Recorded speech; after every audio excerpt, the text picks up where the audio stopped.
বিসিবির নির্বাচন তদন্তে অনিয়মের প্রমাণ পেয়ে বর্তমান পরিচালনা পর্ষদ ভেঙে দিল জাতীয় ক্রীড়া পরিষদ। কাল রবিবার জাতীয় ক্রীড়া পরিষদের কাছে তদন্ত প্রতিবেদন জমা দেয় 5 সদস্যের কমিটি। সেই প্রতিবেদনের ভিত্তিতেই বোর্ড ভেঙে দিয়ে 11 সদস্যের অ্যাডহক কমিটি গঠন করেছে জাতীয় ক্রীড়া পরিষদ। নির্বাচনে অনিয়মের অভিযোগ ওঠার পর থেকেই ছিল গুঞ্জন অবৈধ বিসিবি কমিটি ভেঙে যেতে পারে যে কোনো সময়। অবশেষে গুঞ্জন সত্যি হলো। গেল অক্টোবরে নির্বাচনে অনিয়মের প্রমাণ পাওয়ায় ক্রিকেট বোর্ডের বর্তমান পরিচালনা পর্ষদ ভেঙে দিয়েছে ক্রীড়া পরিষদ। আইসিসিকে আমরা অবহিত করেছি যে এই কমিটি যেটা বলবৎ আছে সেটি যথাযথ প্রক্রিয়ায় যেহেতু গঠিত হয়নি এবং যথাযথ প্রক্রিয়ায় কার্য সম্পন্ন করতে পারছে না, সেহেতু এই কমিটি ভেঙে দেওয়ার সিদ্ধান্ত আইসিসিকে জানানো হয়েছে। গেল রোববার তদন্ত প্রতিবেদন জমা পড়ে ক্রীড়া পরিষদে। সেখানে উল্লেখ ছিল বিসিবি নির্বাচন হয়নি স্বচ্ছ প্রক্রিয়ায়। এমনকি বর্তমান পরিচালকদের মধ্যেও একাধিকজন তদন্ত কমিটির কাছে অনিয়মের সত্যতা স্বীকার করেছিলেন। শিয়া বাটার ও ভিটামিনে সমৃদ্ধ লিলি বিউটি সোপ, তারুণ্যময় উজ্জ্বল ত্বকের জন্য। কমিটি দেখতে পেয়েছে যে জনাব আমিনুল ইসলাম বুলবুলের একপক্ষীয়ভাবে 10 জন প্রাক্তন ক্রিকেটার মনোনয়ন করা নির্বাচন প্রক্রিয়ায় উল্লেখযোগ্য প্রভাব ফেলেছে, কারণ তিনি ওই কাউন্সিলরদের কাছ থেকে সুবিধা লাভ করেছেন এবং সম্ভাব্যভাবে নির্বাচনের ফলাফলে প্রভাব ফেলেছেন। কমিটি মনে করে যে মিস্টার ফারুক আহমেদ একটি বেআইনি সুবিধা পেয়েছেন যা নির্বাচনকে প্রশ্নবিদ্ধ করেছে। বিসিবির বর্তমান কমিটি ভেঙে দেওয়ার পর 11 সদস্যের একটি অ্যাডহক কমিটি গঠন করা হয়েছে, যার নেতৃত্ব দেবেন তামিম ইকবাল। আগামী 3 মাসের মধ্যে হবে নির্বাচন। কোনো ধরনের অপ্রীতিকর ঝামেলা এড়াতে আইসিসিকে সব বিষয় অবহিত করেছে ক্রীড়া পরিষদ।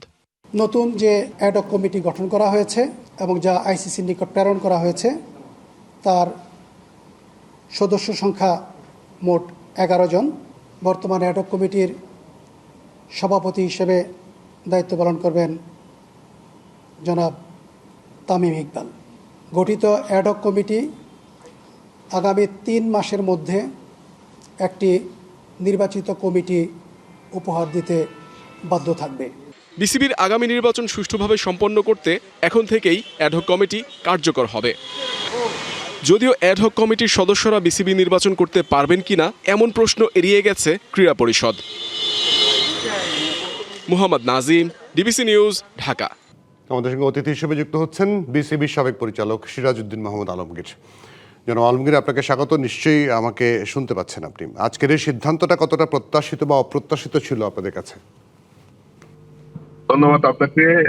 আসলে এটা তো প্রত্যাশিত ছিল, একেবারেই প্রত্যাশিত ছিল, কারণ আমরা এই নির্বাচনে যারা অংশগ্রহণ করতে ইচ্ছুক ছিলাম বা নমিনেশন পেপার কিনেছিলাম, তো আমরা প্রথম থেকেই বলে আসছি যে এই নির্বাচনটাকে প্রভাবিত করার জন্য এইখানে যে ক্রিকেট বোর্ডের প্রেসিডেন্ট ছিলেন বুলবুল এবং তার যারা সাথে ছিলেন এবং ক্রীড়া প্রশাসন ছিলেন, সবাই এই নির্বাচনটাকে তারা প্রশ্নবিদ্ধ করেছেন এবং এখানে রাষ্ট্রীয় হস্তক্ষেপ দৃশ্যমান ছিল।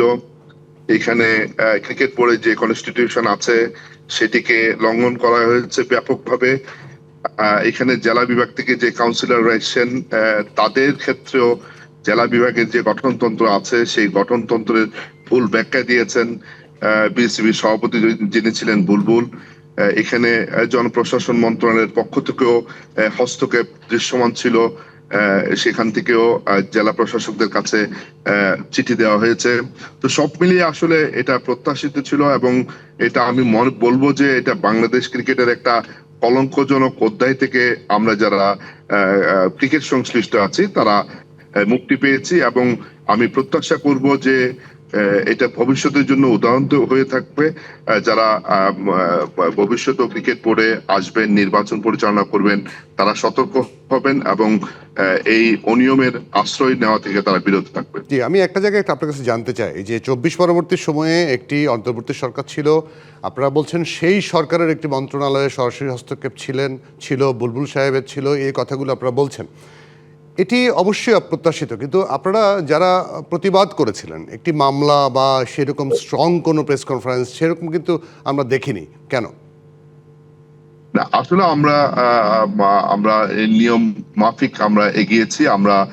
আপনি খেয়াল করে দেখবেন আমাদের যে ক্রিকেট ইতিহাস যদি আমরা দেখি, এর আগের সময়গুলোতে যখন একটা সরকার বদল হয়েছে তখন কিন্তু ওভারনাইট বোর্ড ভেঙে দেওয়ার অনেক দৃষ্টান্ত আছে।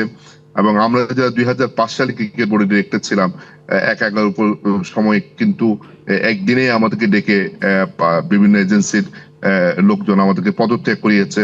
তো একটা ভালো প্রক্রিয়ার মাধ্যমে যে একটা সুষ্ঠু তদন্ত কমিটি গঠন করে তাদের ফাইন্ডিংস গুলো নিয়ে এই যে জাতীয় ক্রীড়া পরিষদ তাদের যে ক্ষমতা আছে 21 ধারায় এই ক্ষমতা প্রয়োগ করেছে।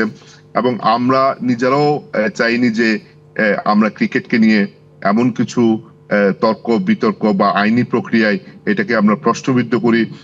এটা আমরা যারা ক্রিকেট সংশ্লিষ্ট আছি এটা আমাদেরও সিদ্ধান্ত ছিল যে আমরা যথাযথ প্রক্রিয়ার মাধ্যমে আমরা এগোবো। এবং আমরা ধন্যবাদ জানাতে চাই আমাদের ক্রীড়া প্রতিমন্ত্রী মহোদয়কে।